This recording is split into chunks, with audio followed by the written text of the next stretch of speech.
Overall सगळ्यांचाच performance खरं तर तगडा म्हणावा लागेल या T20 वर्ल्ड कप मधला. असं कोणीच नाही की ज्याचा परफॉर्मन्स थोडा लो राहिला किंवा त्याला वगळण्यात आला, आणि अनचेंज राहिली ही टीम. आपण बघतोय अगदी अगदी प्रसन्न. हो, तुम्ही आता शब्द वापरला तगडा. खरंच आहे, म्हणजे की एक स्ट्रॉंग परफॉर्मन्स होता ज्याला आपण म्हणतो.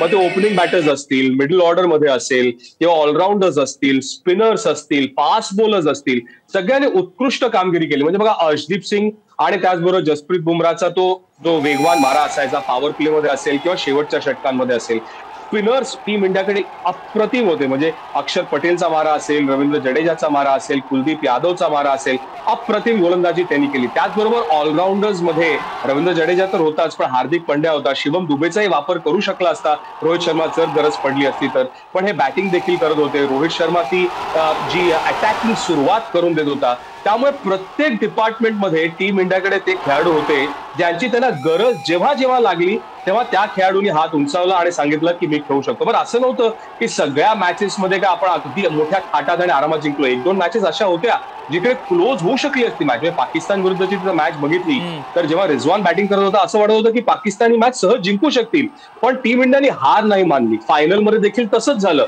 30 बॉलमध्ये 30 हवे होते, 18 बॉलमध्ये 22 हवे होते, 5-6 विकेट्स इन हँड होते. त्यामुळे दक्षिण आफ्रिका अगदी सहज पद्धतीने विजेतेपदाकडे चालले होते. पण गोलंदाज ह्यावेळेस जे होते टीम इंडियाचे, खऱ्या अर्थाने फलंदाजांनी तर काम केलं, पण मला असं वाटतं गोलंदाजांनी आपल्याला T20 वर्ल्ड कप जिंकवला. आणि म्हणूनच जसप्रीत बुमराहला मॅन किंवा प्लेअर ऑफ द टुर्नामेंटचा हा पुरस्कार दिला गेला. अगदी अगदी खरं आहे. पण नुकताच 50 ओव्हर्सचा वर्ल्ड कप झाला होता आणि त्यात चांगली जखम आपल्याला झाली होती, ती भरून काढली टीम इंडियानं या T20 वर्ल्ड कप मध्ये. तिथेच ऋषभ पंतची कमतरता त्यावेळेला जाणवत होती आणि ती भरून निघाली या वर्ल्ड कप मध्ये. आणि बॉलर सुद्धा, म्हणजे बुमराह सुद्धा. हो, नक्कीच.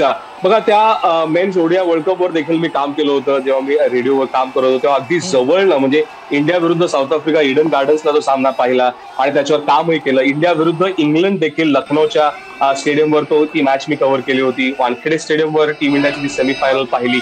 आणि जेव्हा टीम इंडिया त्या ओडिया वर्ल्ड कप मध्ये जशी कामगिरी करत होती असं वाटत होतं की टीम इंडियाला हरवणं केवळ अशक्य आहे. पण फायनलमध्ये ऑस्ट्रेलिया खूपच चांगले खेळले आणि भारताला तो पराभव पत्करावा लागला. वर्ल्ड टेस्ट चॅम्पियनशिप मध्ये तेच लागलं. पण ह्या टीम मध्ये तुम्ही आता जे वर्णन केलं, ऋषभ पंतचा जो एक बॅलन्स मिळाला. बघा, योगदान किती किंवा किती धावांचं ह्यापेक्षा तो जो बॅलन्स असतो, जो समतोल असतो, तो खूप महत्वाचा असतो. 3 नंबरला बॅटिंग करणं, विकेट किपिंग उत्कृष्ट केली, आणि त्याचबरोबर जेव्हा डावखुरा फलंदाज त्या प्लेइंग 11 मध्ये असतो ना, खूप फरक पडतो. बऱ्याच वेळेला असं व्हायचं टीम इंडियामध्ये की त्या प्लेइंग 11 मध्ये लेफ्ट हँडेड बॅटर, डावखुरा फलंदाजच नसायचा, एक रवींद्र जडेजा सोडला तर. पण यावेळी रवींद्र जडेजा होता, शिवम दुबे होता, ऋषभ पंत होता.